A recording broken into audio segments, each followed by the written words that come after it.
2. Got to get that nutmeg in there. There we go. Whew, that ought to be enough. Welcome live. We are live here at the Nutmeg Tavern, and we are late, but hey, we're making it happen. It's always one of those, I want to get one more thing into the live stream, and there's never enough time, but we made it happen anyway. I am your host, John Townsend, and we are here to talk all things, most things 18th century. And we always have fun, whether it's food or it's talking about trades or other issues that are happening in the 18th century. Always have lots of fun. It's always interesting. I am joined behind, not the bar, but behind the console by Ryan. Hey guys, how you doing? It's good to be here. There he is. So he's going to be manning the console. He's going to be working the live stream and looking for questions. And he's got to be doing all kinds of... So bear with Ryan as he makes things happen here with just the crew of one extra person. It's been a busy week. Ryan was out most of the day. Aaron was gone. Kyle was out. And what happens? A giant truckload of catalogs comes in. Oh, really? And as we had to call all over to get people to come and help us with 3 pallet loads of catalogs that have to be hand moved. And I don't have a catalog. I was going to bring one up. One of the things we do that we've done for 40 years, 1973, a long time, is we sell 18th to 19th century reproductions for reenactors and historic sites, sometimes movies and television. If you're interested in a catalog, you can check out the links down in the description section, and we might even send you one. If you ask for one, you can go to the website and request a free catalog. You don't even have to say please. Yeah, you don't even have to say please. They're always lots of fun. We work on a new catalog each year, and it's exciting when the giant pile of catalogs comes in. Somebody asked about catalogs recently. Yeah, last live stream. So there you go. Well, do we jump right into the content, or what? Yeah, I mean, I say so. Ryan says so. There's a question for Ryan? A question for Ryan? Man. Oh, the job or the passion for 18th century? I've always liked history, but I needed a job. And the job just came up. So, yeah, a friend of mine checked out of Townsends and asked me if I wanted the job. So I came and talked to John, and here I am. All right, yeah. Okay. I think we got a lot of slides to work with, right? We got a lot of slides to work with. Some of them skip, so that might not be as many as you think. But we're going to be talking, go ahead, first slide. We're going to be talking about the 18th century instrument makers and all kinds of wacky, crazy musical instruments that you'll find in the 18th century that you don't find too much sometimes. I mean, obviously, there's always some weirdo, right? That has some weird esoteric instrument. But they were a lot more common in the 18th century. And here is what Diderot's concept of a luthier, a instrument maker from the 18th century, what his shop might look like. And he's got multiple people there working on instruments. Now, there are a few there that are obvious that you recognize. On the top row, we've got some violins, maybe violas. There's a guitar or two up there. Down in the background, we can see a harp. And then we can see these people working at their different workshops, workstations, working on different instruments, getting them ready. And we can even see sort of the classic, and they wanted to get them all in this picture. Here on the far right-hand side, the biggie of all instruments in the time period is a giant pipe organ. That's sort of where this section of Diderot's starts out. Now, I don't know if I have any pipe organ pictures. Go to the next. It's crazy. Now, like a luthier will kind of hone in. This is the instrument that I make, right? Exactly. And they're making all kinds. They're making everything, yeah. So we start off with typical stringed instruments of the time period. We have some lutes. We have some like citerns and what we would classify today as guitar-like objects. There's nothing quite exactly like the acoustic guitar that we think of as today. You would think that as popular as a guitar is today, that its direct kind of dreadnought aspect would show up back there in the 18th century, but not really. And you don't see guitars too often in paintings. You do see them, but they're not as popular as some of the other instruments. And here you see some just great, giant multi-stringed lutes, some with drone strings. There's I don't know how many string whatever thing blob that is over there by the harp. That is the strangest looking weird guitar shaped thingy ever. But there's some, and some of these, I think almost all of these are fretted. A few of them might not be fretted. That surprises me. Yeah. Go ahead. And this slides on its side because I didn't want to shrink it down too much. Love this one. It's right now, it's supposed to be in the upper left, but it's in the upper right because I turned the slide on its side. There's the serpent. All these are sort of trumpet-like devices. You can see a sort of trombone instrument down there, sort of in the middle toward the bottom. But the French horns in there, a French horn without valves. Some of these have finger holes. This, like the serpent, is a real low frequency one, so it goes back and forth and has different holes. Just great, wonderful, funny instruments. There might even be sort of a Shalamoo, but I think those are on a different slide. Go to the next one. We got some. Again, it's on its side. We have our percussion instruments, standard drums that we think of. And this bottom instrument is, I think, supposed to be sort of like a hammer dulcimer. I think that's the reason why it's here in percussion, is because it's meant to be hit with little hammers. If you look at the top left, that's a board. Obviously, it's on its side, but it's a board with these little kind of bell cups on it. And they're the little hammers, and you would play those, you would play the different notes, like sort of like a glockenspiel. And there's, standard tambourine and some of the typical instruments we see. There's a triangle with little rattling rings on it. But that sounds great. Go ahead, Ryan. I thought this was neat. So this is a little pump organ, but it's not done with your feet. A lot of the 19th and say 20th century pieces that we would see sort of like in a 1903 Sears catalog, and even my great aunt had one in her living room. It was a little pump organ that you would play with your feet, and it had, I think it just almost like the little bellows were just right there in the pedals. This one has a cranked bellows, and you crank it on the side, so it's sort of like a two-person instrument. Somebody would be cranking on the side, turn the little handle, and then it's a tiny little bellows and a tiny little set of pipes. I'll bet that was a fun little instrument to play. It looks like the notes are up on the top. I don't know. It'd be neat to see one in real life instead of just in the illustration, and probably some exist. I just didn't have time to dig around and find images. And I'm not sure what the little hammer's for. Probably when you get mad, you want to smash it. Go ahead.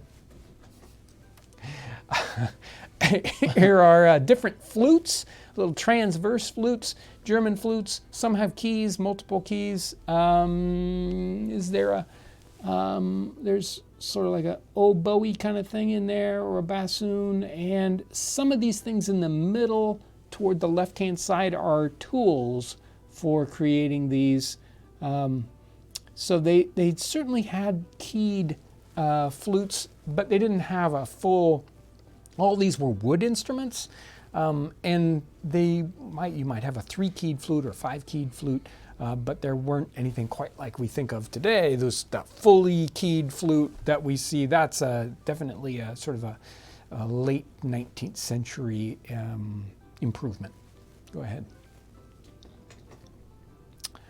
So this one, if there's one instrument that seems to crawl out of the 18th century with almost no modifications whatsoever, It's the violin, it's the cello, the bass.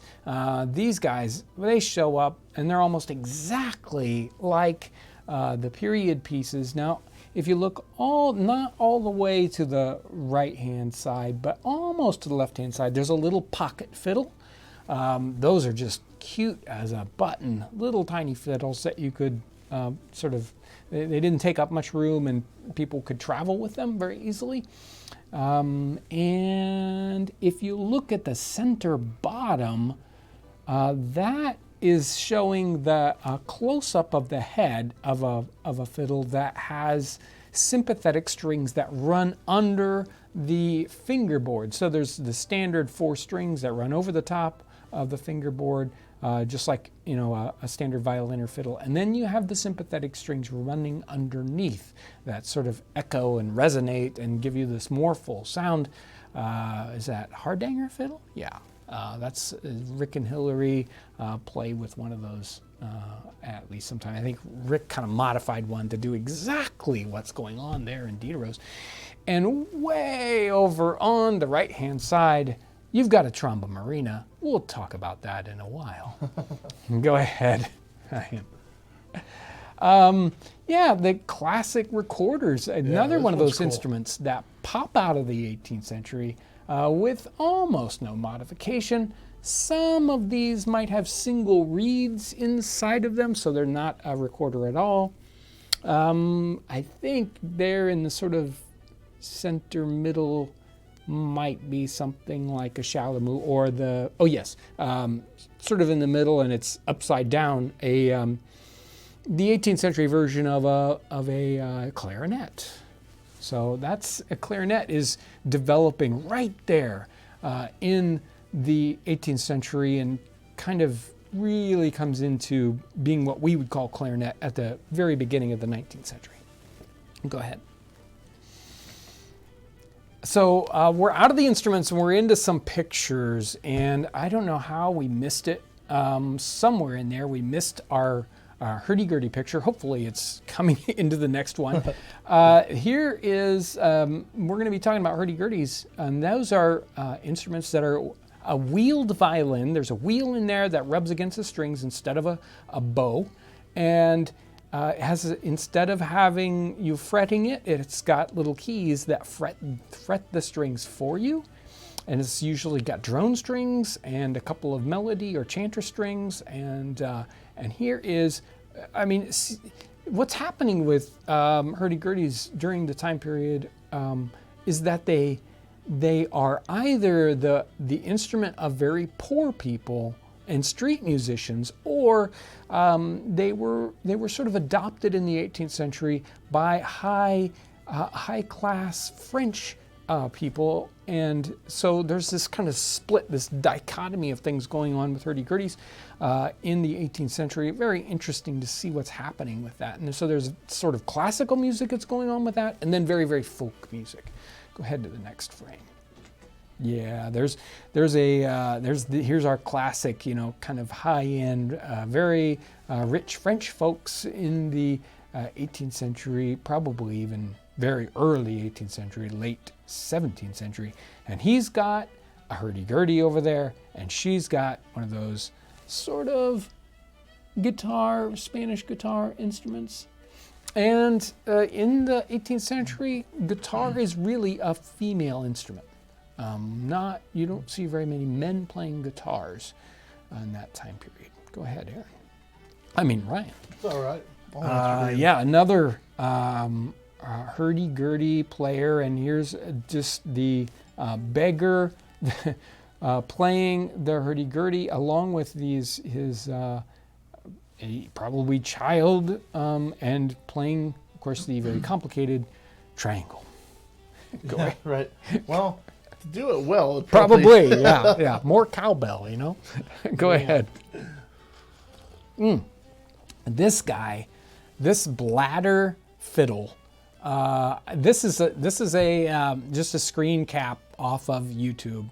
It's hard to find too many pictures real quickly because I was running late of of a bladder fiddle. So you see that the woman in the very front there, and there's this bladder, sort of like the 18th century version of a balloon made from an animal's bladder, blown up.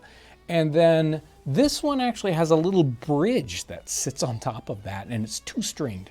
Most of the ones in the 18th century are single-stringed, and sometimes it's just more of a percussion instrument. They just, play it like that. And you'll see that, definitely popping up in the 18th century. Go ahead, next frame. I think we'll see one here. You would not believe what kind of fun like autocorrect is having with hurdy-gurdy right now. Oh boy. It's Yeah. pretty funny. So here is a picture of revelers. This is late 17th century image, probably of early 17th century happenings. She's got a lute, and he has one of those bladder fiddles, and really I think he's just using it as a percussion, or just sort of playing a single beat. And there's somebody with a transverse flute back there too. Go ahead. Oh, so there I didn't manage to get that hurdy-gurdy slide. Unbelievable. So flip back to the very. Can you? I don't know. You can't go back to the very first slide. Well, I can go through, I guess. You want to blast through the first one real quick? Yeah, go all the way to the back one, since I know. Oh, you're just going to go through to the front. There we go. Yeah. So very very bottom of the main thing here. Here is the hurdy-gurdy that's in the main image here, and we can kind of see what's going on with that in some of the other Diderot slides. Apparently that was one of the slides that didn't get saved like it should have. You know how it is. Not everything works out like you want it to. Let me reach down here, and you can go ahead, Ryan. You can come back to me. Mm-hmm. So this guy came in this week. I've been waiting for my little hurdy-gurdy. Now this one is not an 18th century version. This one's actually designed after a probably 14th, 15th century, when they were more primitive. So this is just a box one. It's less expensive that way because you don't have to do all that fun stuff. This one's made by Alterwind I think they're in Washington State. And here's this little guy. It's probably, I don't know if it's in tune.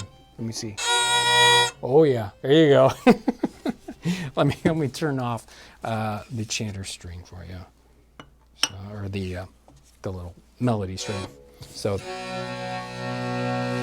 and yeah, you can even get the little buzz sound going on with that one. So I'm not going to play a tune for you because, well, I just got it. But amazing fun. I love esoteric musical instruments. Sometimes you have to make your own too. So like this, I didn't really feel like spending a lifetime trying to get a hurdy-gurdy right.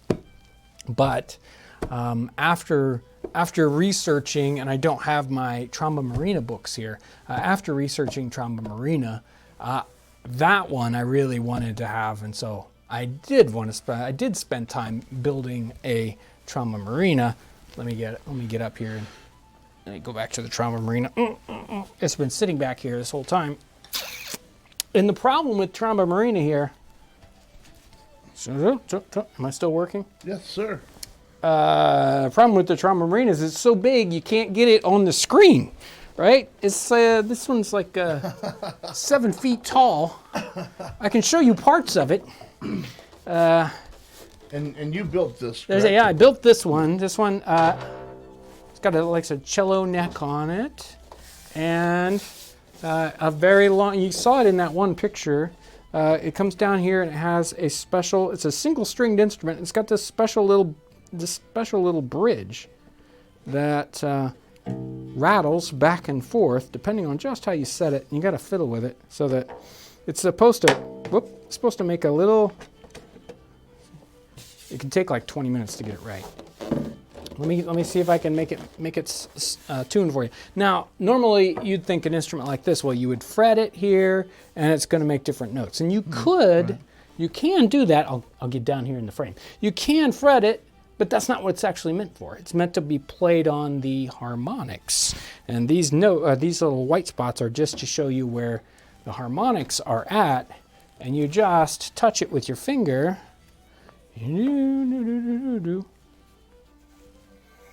Come on.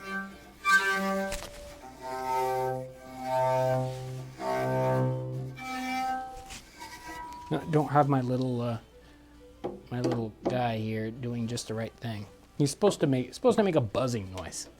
So they call it a tromba marina because it kind of sounds like a trumpet. Come on. There we go. You can hear it make a rattly sound there. It sounds like your speakers are tearing, but they're not. Yeah, exactly. It's, if it sounds like what's happening, it's breaking, then it's doing just the right thing.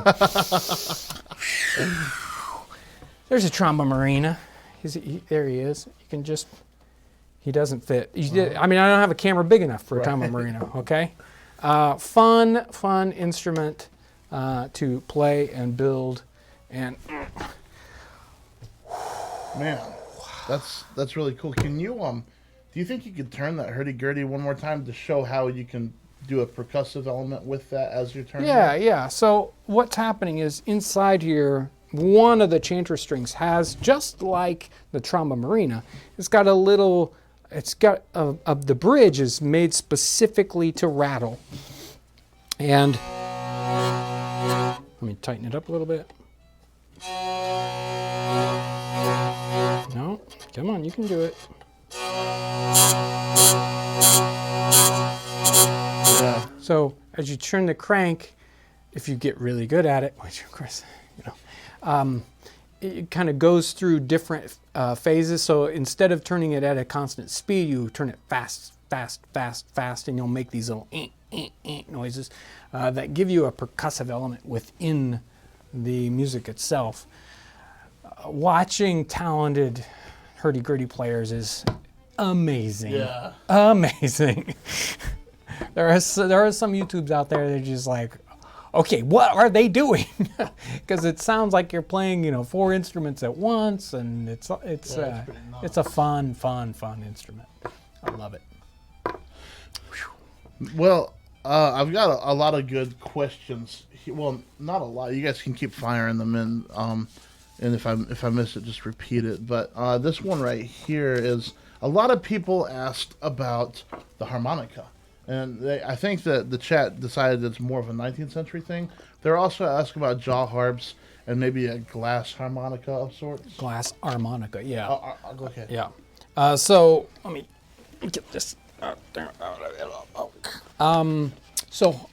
The standard mouth organ harmonica, yeah, that's going to be a 19th century thing. You don't really see those.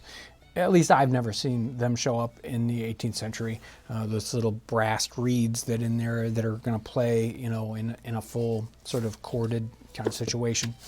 I haven't seen those, and I have not looked up the exact time frame when those pop up into existence.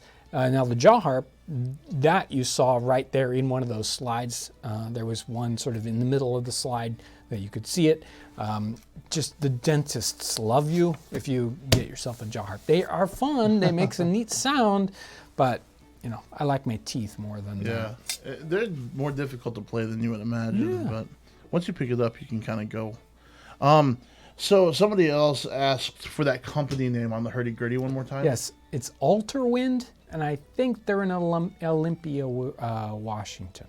Okay, and both of the instruments' names one more time. Yeah, this one's hurdy-gurdy, or I think the French is vielle, something I can't remember. I shouldn't try it if I don't know, right? And the other one, tromba marina, it's got a couple of different names, and I can't think of the other ones right this second. And sometimes like a nun's trumpet.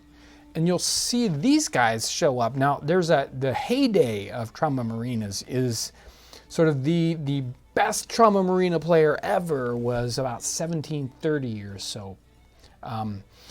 It was a very early instrument in like church music. And you'll see a lot of 13th, 14th, 15th century paintings, and there'll be angels, and they'll be playing these. And some of them are shorter, and they're playing them over their shoulder. And then there's this one like sort of like a Grim Reaper skeleton image in a lot of these paintings, and he's got one. Just probably That's because they pretty sound nice. so cool.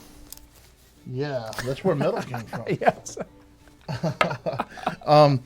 People are asking about gourd instruments. Can you speak on that? Yeah, I mean, those are going to show up in a lot more kind of folk instrumenty kind of situations. You'll see some of those that are, gourd in the woodwind family using those, and I think you'll see them being used folk-wise and also in like stringed instruments, simple lute family instruments. I'm glad Rick Wagner is in the chat. There we He's go. helping us out. Thank Good, you so thank much you, for Rick. that. Were there symphony orchestras that were active in the 18th century, especially over here? Yeah, well, they're going to be doing smaller chamber music situations, 4, 6, players. I don't think here in North America you're seeing too many, 20, 30 people kind of situations. But I could not answer that beyond that situation. Especially here in North America, I just do not know. It's so much harder to do sort of the research for that. Yeah, I don't even think that I've seen a painting that's got that many, more than 5 or 6 players at one time. Exactly. So somebody asked earlier in the chat if I wanted to listen to Bach and I lived in the colonies, where could I go? Is that possible? Yeah, I don't know. Yeah, it's almost like I asked you a riddle. Yeah, exactly. And even, I mean, some of these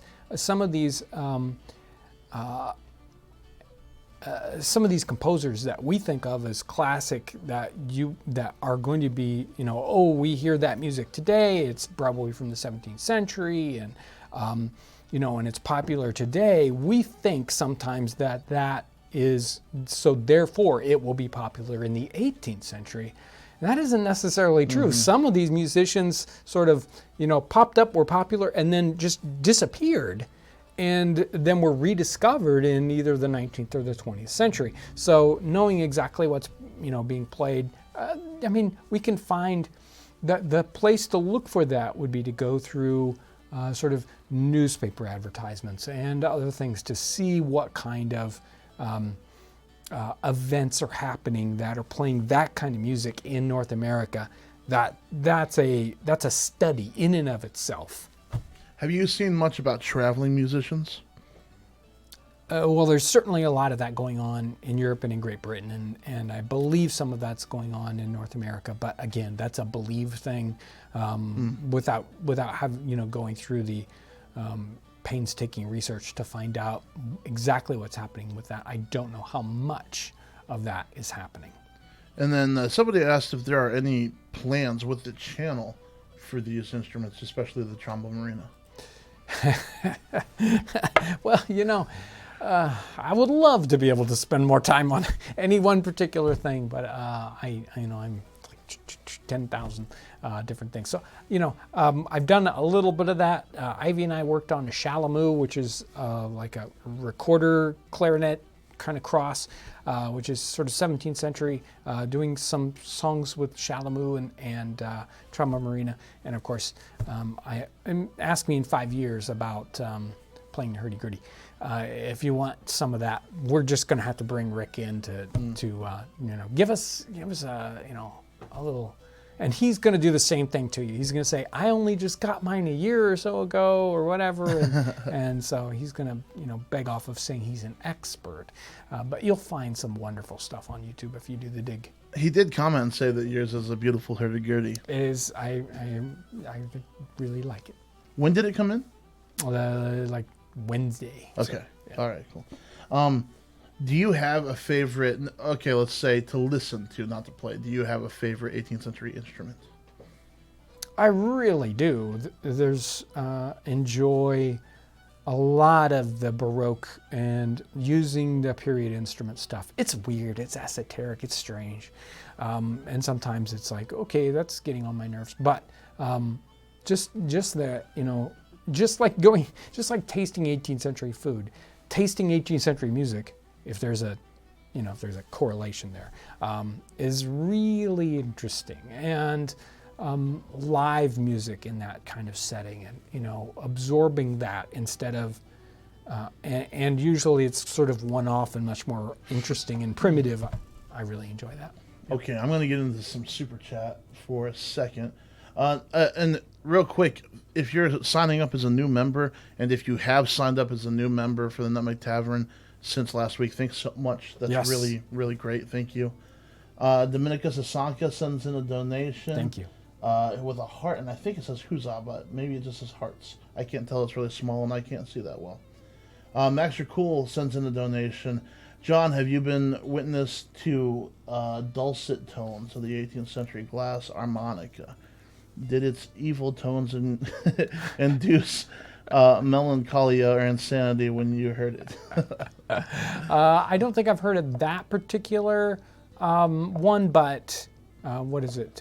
Dean Shostak did glass harmonica stuff, 20, 30 years ago. I don't know how long ago it was, because I don't remember my own past that well. But yeah, glass harmonica is a weird, fun, strange instrument. Psychotic Goat sends in a donation without a comment. That's a good name. Thank you.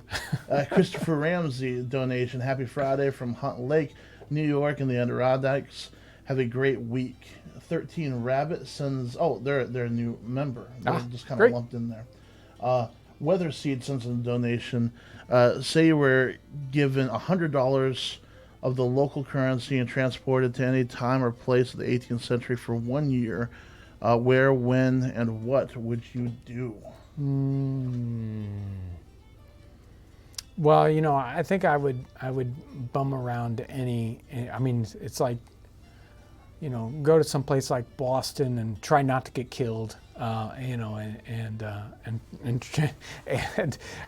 especially, it's like, oh, you've got this kind of resource. What kind of? Let's not say. I don't necessarily want to go and rub elbows with the most famous person in the world. I'd rather go and see, what regular people are living like. I think that's some of the most interesting stuff. I love this question because it's always a different answer to a certain extent. I mean, that's a common thread, but there's a lot of cool stuff that you could do. Right. So of course, it's like, well. So Sarah Soup says, the Theodore Presser Company in PA was founded in 1780, and J.W. Pepper was founded in 1876 in Philly. Any indications on how prevalent printed or sheet music was for folks in the 18th century? There are a good number of pieces to look at for seeing print music in the time period. There are tune books. There are some handwritten manuscript ones, but there are certainly printed ones. There's a lot of, we talked about chap books 3 or 4 weeks ago. Time flies. And that was, a lot of those were tune books. They only had the words. But there are music books, and there's a sort of a thing starting to happen in the late 18th century where people that are pretty well-to-do are going around, because they think it's interesting, are going around collecting tunes. And that is something that is happening in the late 18th century, and some of that stuff is being captured and printed. So there are certainly that. There's a lot of church music, and there's a good number of books about singing, like groups singing music. Most of them for church music-y situations, but there's some variety there. So I think this is a good thing to just talk about if you want to stay on it for a second. But Sue O'Connor is in the super chat, and she says, "Were people so grateful for music that they didn't really care if the musician was very good?" And that's something that we've been bouncing around in conversation for a while. It's like, yeah, it's not like, I don't think it's in the class of not very good, because I think everyone, I think most people were very, they did music by themselves. They would sing to themselves. while they were working or whatever. I think that's so much more common than it is today because we are consumers. We don't think of ourselves, especially of music. The vast majority of people are consumers of music, not amateur performers of music, and most people didn't, they wouldn't even consider that. It's like, yes, of course I, do this or that. I sing to myself, church music or, popular tunes, pop music of the time period. And they would sell songs in the street, a piece of, a thing with the words to a particular song. It's like, oh, you sing this to the tune of. So those things are happening. And I don't think that, it's like they might say, wow, that person is an amazing performer, but most of the time it's somebody's playing music. I'm going to be there. I'm going to be enjoying that. It's a group thing. Let's do it.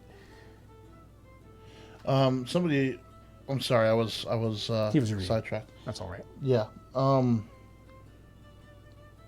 Did Catholic churches have organs? You know? I don't know about Catholic churches specifically, but more than likely, a lot of churches would have, bigger established churches would have either smaller instruments or bigger instruments. That was certainly what was going on, and one of the reasons why you see those big pictures in Diderot's.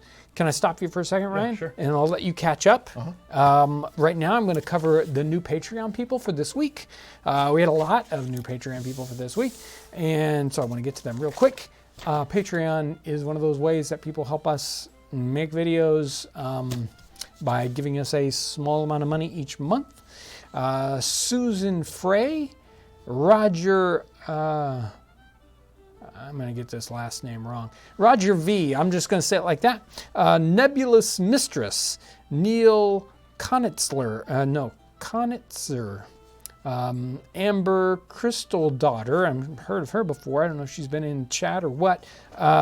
Fabian Pellerin Villa, and then one is called Lobsters. Apparently that's all lobsters, and lobsters now support us, so I'm hoping that maybe sharks support us next or something else. Suleiman Allen, this is probably Kate Williams. Kate. My own writing isn't all that good. John Kelly, Kristen Hope, Kimberly Plouffe, Louis Truey, I like that one. Timothy Fuller, Robert Santamaria, and Mama Baggins. Those are the brand new this week Patreon supporters. Crazy. I love it when people are able to help us out even just a tiny bit, and we do some special things over on Patreon, the occasional special video or live stream that's just for those folks midweek. And again, if you're one of those Patreon folks, make sure to pay attention to that Patreon thing so you can get notification of those things coming up. And what is going on next week? It's going to be crazy. It's June, people. Yeah. What is going on? What's going on? Yeah. We went from winter to 85 degrees and croaking out here. Oh, I had a really great conversation on the telephone today about a guest that we're going to have in the live stream really soon. That's going to be really fun. That's awesome. Mr. Tyree.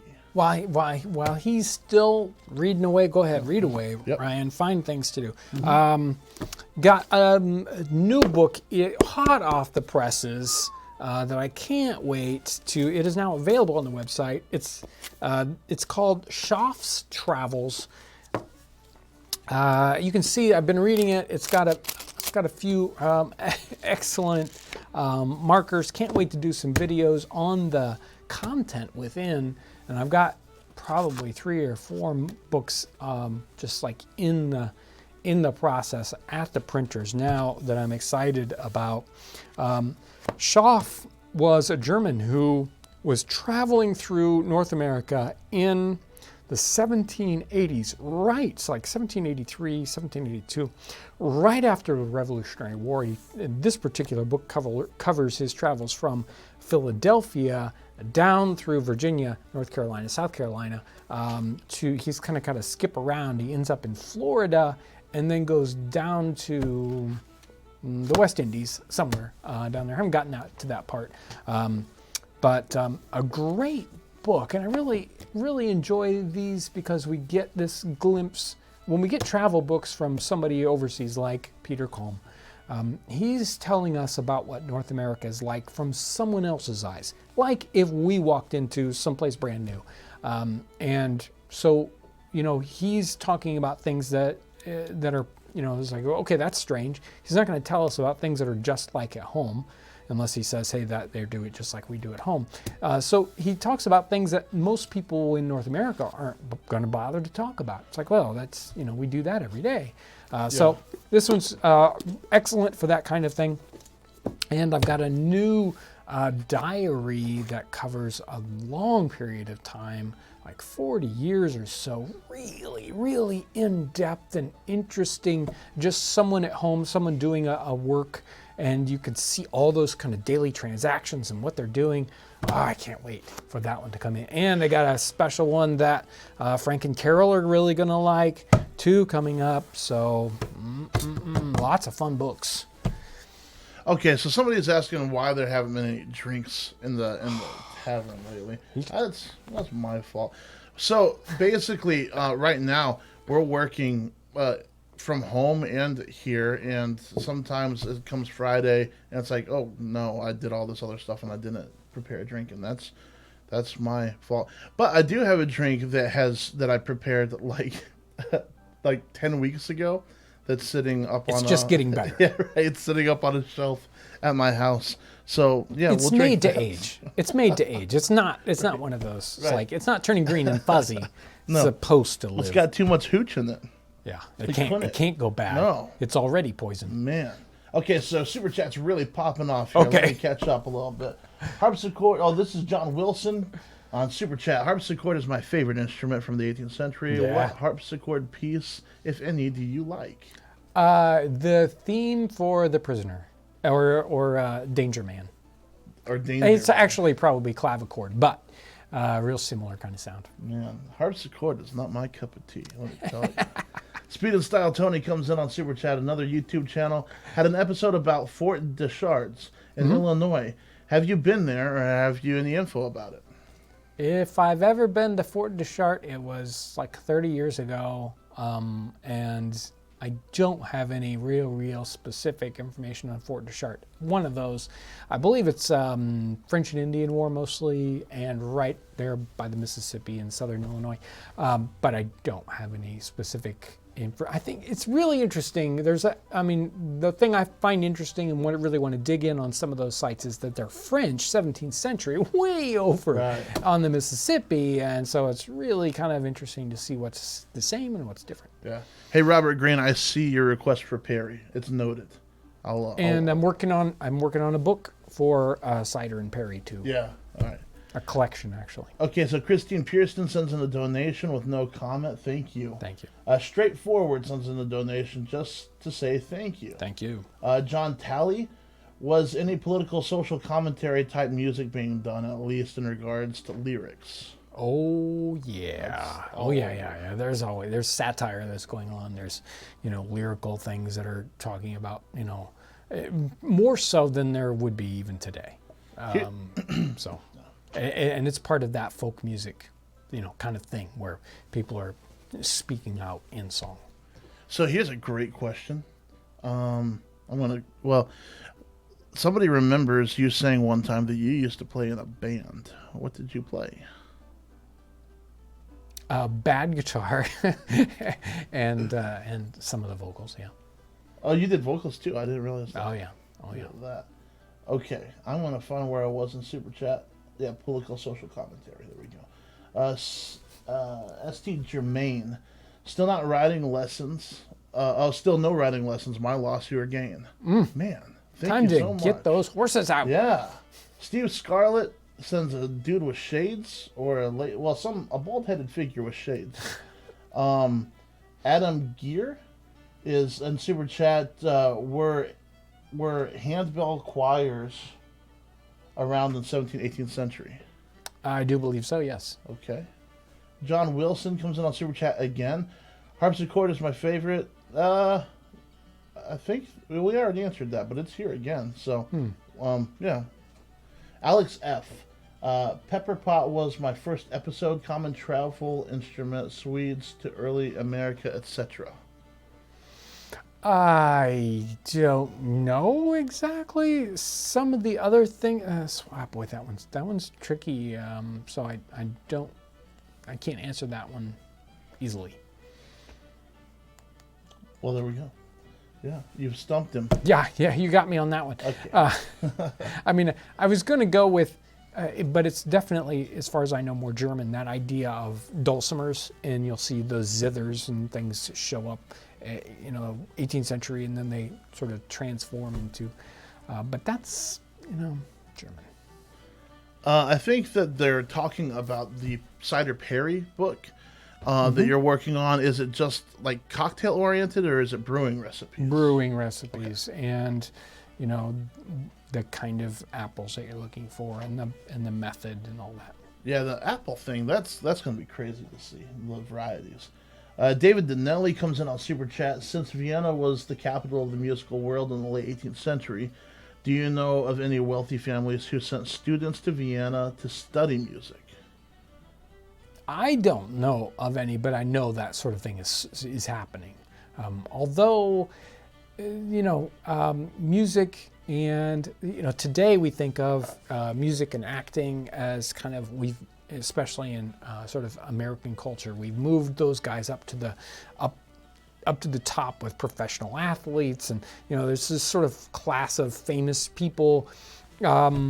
There is some of that going on in the 18th century, but usually musicians and actors and professional sports people are not in that same kind of level in the 18th century. So I'm not sure if well-to-do families are going to send off their children to study for that when they would think, oh well, it'd be better for me to put them in some other profession. So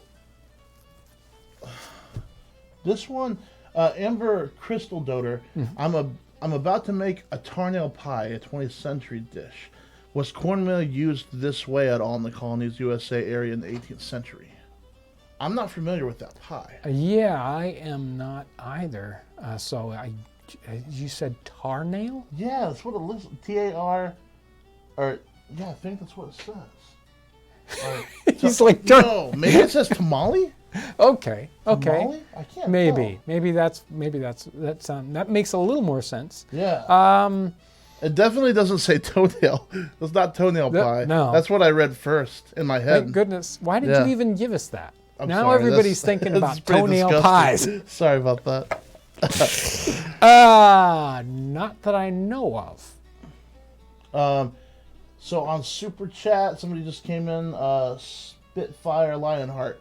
Thanks for the good videos. You're welcome. Thank you. Thank you. Keltoid 5. He comes in, he says, just made it. Got a question, ... But then I don't know where the follow-up is. Oh. So it's coming, I'm sure. Okay, he's thinking. Okay, and then Kimberly Sasado. One of Mozart's original harpsichords is in the apartment in Vienna, my favorite composer. Yeah. Amazing. Okay, and so back to some questions from the chat. What were popular songs that were sung? Oh, man, you do like to stump me on that. So I don't have any of those off the top of my head.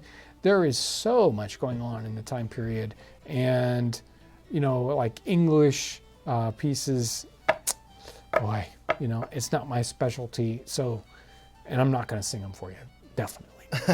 Yeah, a lot of people are asking you to sing today. No. Yeah, okay, somebody spelled it in all caps and bold. It is tamale pie. Would you? No, I can't see very well, apparently. Ryan needs to work on his Spanish. I thought the M was an R and an N. My bad. I'm sorry, guys. I'll never, ever do it. Get a bigger screen over there for him. Man. Okay. So, this is off topic.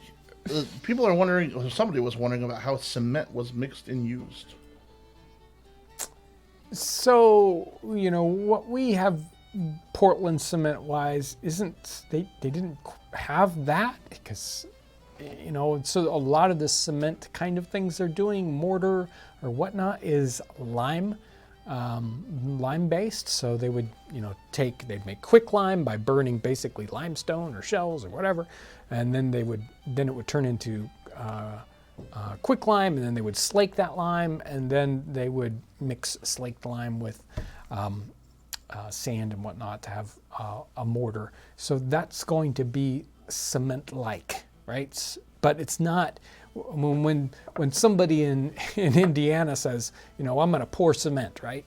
Well, they're saying they're going to pour a cement aggregate or concrete.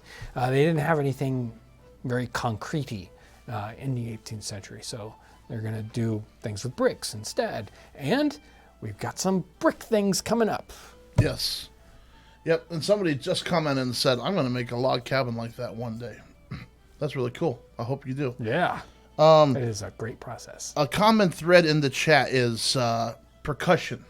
What came first, chicken or the egg, on percussion on the battlefield or percussion for instruments? Do you know what's going on there, or why it was started to use by armies? Oh, so military signaling in the 18th century. You've got drums, obviously, and that's long, has a long tradition, as well as sort of fifes, bugles, like for the French would use bugles, trumpets, and bagpipes for marching in the Scottish troops. So music and troops, that's a real, common thread through the 18th century. And it's very, it stirs the emotions and all that. So I don't know that there's, chicken or the egg necessarily. I think it's just one of those, hey, how do we do this music thing and bring it in and make it useful?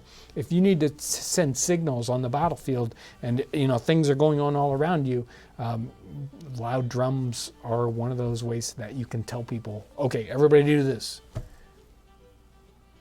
Okay, so this back to tamale pie. Amber is back here, and I do need to work on my Spanish. So let's see what happens here. Good thing I reserved half my comment budget. She says, tamale pie is a sort of Tejano version of chili shepherd's pie. Yeah. With cornmeal instead of potato. Sure. On top. Okay. Sure. Yeah. I get that. Right. Do you know if cornmeal was being used like that in the colonies? I have not run into that, but corn is being used in all kinds of strange and interesting ways, going on in North America. Obviously cornbready things and little pancakey things, and making thirded bread with rye and mixing it to do different items, but in a pie setting and sort of as one of those interior ingredients instead of as the crust. I do not know. I have not run anything. But again, these are harder to understand developments because they don't get documented the same way. There's probably like 100 years, more than 100 years of North American cooking that doesn't get written in cookbooks. I mean, the first North American written cookbook is 1796, and people had been here since 1620 or whatever, at least in the English part of it. So it's like 180 years of cooking development, and we don't have any specific cookbook type documentation. We only have sort of written descriptions, and those are very vague. Okay, so Keltoid 5 came in with this question. There he is. The outdoor earthen oven, is that the original? The indoor oven, does that still work? The outdoor oven that we used in the latest video, right? Did we use it in the Cheshire pork pie, right? Yeah, right. I mean, we just shot it, and I can't remember anymore. Lots of water under the bridge already. I remember because I spilled a lot of that pie on myself walking to it. Anyway. That is, yes, the original video that we made on making an earthen oven. That is still that oven, still usable. Still, I mean, I actually want to put more on it, but yeah, it's still there. Now, the oven that we built on the German kitchen, well, John didn't take care of that as well, and I had to rebuild it once, and then that got destroyed, and so I need to rebuild the kitchen oven again. But we'll probably build another oven out at the cabin before we get to rebuild the German oven kitchen. Thank you, kitchen Hillary. oven. Yeah, right. Thank you, Hillary, for the Mozart information in chat. Good. Crazy Goat Lady. Love these videos. Having a hard time catching up, but enjoying this so much. She came in on Super Chat. Thank you. Okay, and I had a question about Native American instruments. Do you know anything about instruments that came over from Native Americans into our culture? Or what they were using in their culture? You know, I do not know about that. I mean, obviously, there was a lot of percussion sort of things that they were doing and are still popular within Native American population. There is at least one reference, I think it's in Cresswell, about a Native American playing a tin violin or tin fiddle. I have no idea what that would have looked like or what that was. And so I do not know the different sort of, and again, we think of Native Americans as sort of this monolithic block, and it is not anything like that at all. The same way we think, well, you know, English, and that's a block. No, there are all these different little cultures within that. Native American times 10. Right? There are a lot of different Native American traditions and cultural divisions. And, you know, they have different foods, they have different medicines, and what's going on with musical instruments, that is a massive, deep subject. So was the idea of playing an instrument fairly common? I don't know. I mean, it's hard to answer these questions because there's no average and there's no common. I think it's a lot. Well, see, I don't even know. Okay. I don't even know how common it is today. We know that we've seen paintings of pretty much folks of all walks of life Yes. playing instruments. Yes, We know that. Yes. I mean, it was there in slave culture, African American culture. Yeah. And we've seen a lot of gourd banjos and that sort of thing. Obviously, upper class were playing instruments, Yeah. Middle class. So it's hard to say, was somebody from every family playing an instrument? Of course, we don't know, but we've seen it in all classes. Yes. I think that we should probably go out soon. I Yeah. had this question about crystal water glasses. When did they find out about crystal water glasses? So, like crystal glass, it's like a heavily leaded glass, and I don't know about where that comes in. As far as I know, it's not an 18th century thing, or at least a typical thing that's going on within, you know, English or North American glass manufacture. And I don't know. I mean, they're doing certain, I mean, we think about crystal things and we think, you know, grinding designs into it, etc. Yeah. They were doing some grinding of designs into standard glass, and they were painting onto glass things to make fancy designs, as well as putting designs directly into the glass. So, but crystal, ooh, boy, you guys like to stump me, don't you? So I think it's about time to get going, It but is. folks are asking to hear that hurdy-gurdy one more time and you're signed off. Let me see what I can do here. It's, okay. So right now, here I'll turn on. The crank has to be off the end of the table. Let me get just. So there's just a single string, and that just sits there and drones away. There's a second drone string.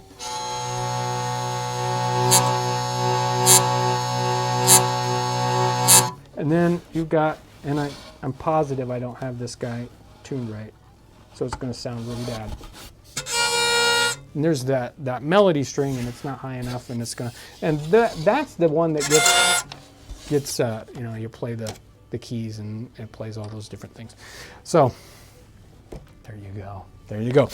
Wow, it has been a very busy live stream, and I hope you've had a great time sort of coming in, relaxing here in the Nutmeg Tavern. I'm ready to relax in the Nutmeg Tavern. Take another drink here. Lots of stuff going on the channel. We have a giant whiteboard of about 50 videos that we want to work on this summer, there's no way we're going to do them. There's no way we're going to get all those done. Lots and lots of things that we needed to do out at the cabin. We want to do pottery and brick making and firing things, and we want to get out and do some blacksmithing, and the cabin needs work on it, and and people want me to dig a well out there. Have you ever tried to dig a well? Not in that soil. Let me tell you, it's going to be like jigging a well to China or something. Anyway, it has been incredible. You guys are just like a moral support and a physical support for what we do. It takes somebody behind the scenes going, do this, keep going, and that's what you guys do. Thank you for your amazing support when in our channels and helping share them with other people, sharing the links to them, whatnot. That's how they kind of get found by other people. So YouTube can be a tough place to make content. You guys make it happen. You guys make it so that we are able to be successful at that. You help us out in Super Chat. You help us out in Patreon. Going to the website and checking out books, things like that. That also makes it possible for us to make wonderful videos because you guys are out there. I hope that this weekend you have a safe and enjoyable weekend. Thanks for watching.